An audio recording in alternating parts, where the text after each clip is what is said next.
Okay, तो हमारा next topic है integration round the unit circle of the type. ठीक है, हमारे किस टाइप का है। अब हमें इंटीग्रल इस टाइप का दे रखा है जिसमें लिमिट 0 से 2 पाई होगी और फंक्शन जो होगा साइन थीटा और कॉस थीटा का होगा डी थीटा। ठीक है, इस टाइप का हमें इंटीग्रल सॉल्व करना है। तो हम इसमें क्या करते हैं, जो भी हमारा इंटीग्रेशन होता है उसको हम यूनिट सर्किल में कन्वर्ट कर लेते हैं।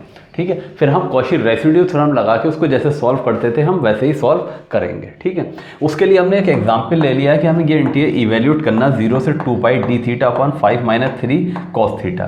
तो ये फंक्शन हमारा किसका है, कॉस थीटा का है। कॉस थीटा या साइन थीटा दोनों हो सकते हैं, एक भी हो सकता है। ठीक है, तो इस टाइप का हमारा ये इंटीग्रल है जिसमें लिमिट 0 से 2 पाई है। जब भी कभी लिमिट 0 से 2 पाई की बात आएगी तो हमारा ये क्या होगा, फुल सर्किल का केस होगा, यूनिट सर्किल का हम केस इसको लेके चलेंगे, क्योंकि हमें पता है कि 0 से 2 पाई यहाँ पर पूरा एंगल होता है, तो हमने ये वाला सर्किल लेकर चलना है। ठीक है, तो हमने i इक्वल टू इतना ले लिया है।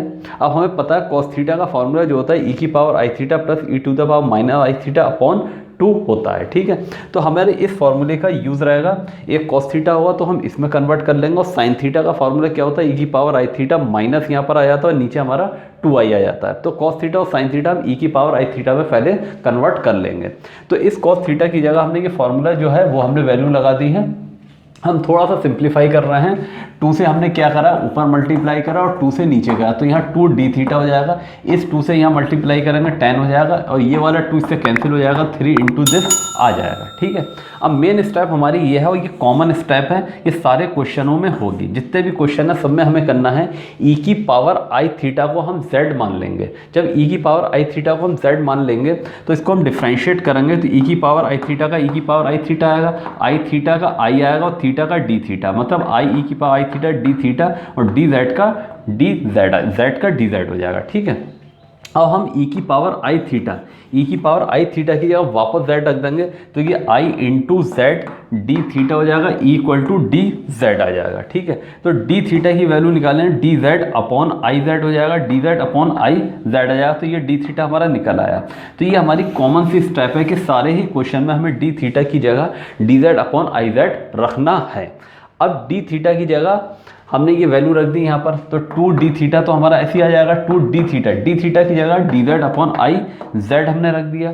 10 ऐसे ही आया, अंदर 3 से मल्टीप्लाई करना, -3 ई की पावर आई थीटा, ई की पावर आई थीटा को हमने z ले लिया है, प्लस माइनस माइनस हो जाएगा, यहाँ 3 से मल्टीप्लाई करें 3 आएगा, माइनस है यहाँ पर ई की पावर माइनस आई थीटा, ई की पावर आई थीटा z है, तो यहाँ z की पावर क्या आ जाएगा, -z आ जाएगा। ठीक है, हमने ये मान लिया है, जो हम यहाँ पर सर्किल 0 से लेके चलना है, तो C को हमने क्या ले लिया, यूनिट सर्किल है जिसकी रेडियस 1 है, क्योंकि हम यहाँ पर क्या लेके चले हैं, यूनिट सर्किल का ही केस लेकर चले हैं, तो हमने Z क्या मान लिया कि यूनिट सर्किल है।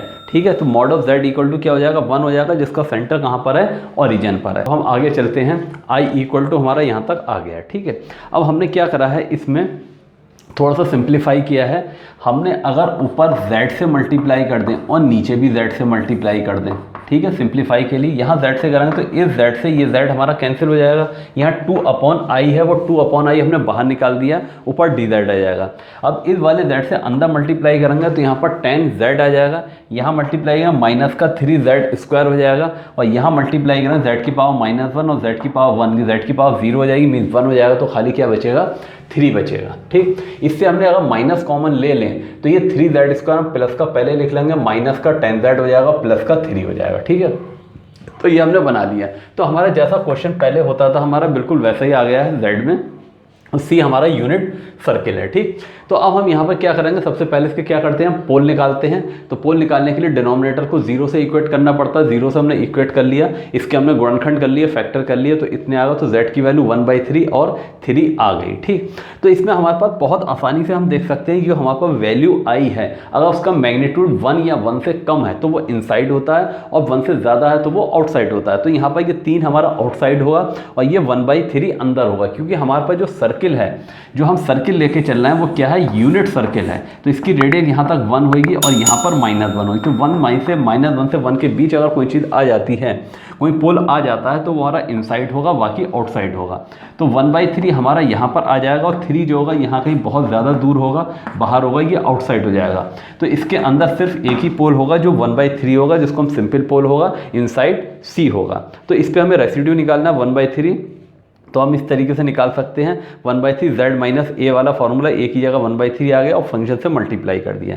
इसको हम सिंप्लीफाई करेंगे तो 3z माइनस 1/3 हो जाएगा, जो हमने यहाँ लिखा है 1 इतना हमने वैसे लिख लिया, तो इससे ये फैक्टर कैंसिल हो गया, ये 1/3 बचेगा, हमने ऐसे लिख दिया और इस z की जगह 1/3 लगा दिया। ठीक, तो 1/3 ऐसे आया, 3 3 9 माइनस 1 तो -8/3, 3 से 3 हमारा कैंसिल हुआ तो माइनस का 1/8 आ गया। हम आगे चलते हैं इसमें बाई कॉशी रेसिड्यू थ्योरम। हम कॉशी रेसिड्यू थ्योरम अप्लाई करते हैं। तो कॉशी रेसिड्यू थ्योरम क्या कहती है, हमारा जो फंक्शन है integral function fz dz equal to 2πi sum of all the residue at the pole within C. यह हमको मैथमेटिकली हमने बताया था r1 + r2 + r3 करके लिख लेते हैं। तो हमने 2πi, हमारे पास सिर्फ एक रेसिड्यू आया है जिसको हम नाम दे सकते हैं r1 का। ठीक है, तो r1 हमारा -1/8 आया, तो हमने यहाँ -1/8 लगा दिया, इसको सॉल्व कर लिया तो माइनस का πi/4 आ गया।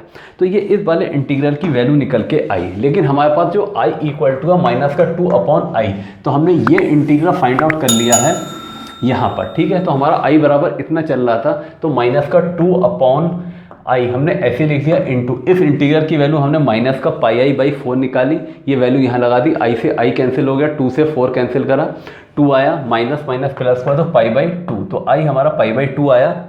और i हम क्या पूरा इंटीग्रल लेके चले थे, तो इंटीग्रल हमारा ये था इक्वल टू π/2, तो इस इंटीग्रल की वैल्यू π/2 आ गई।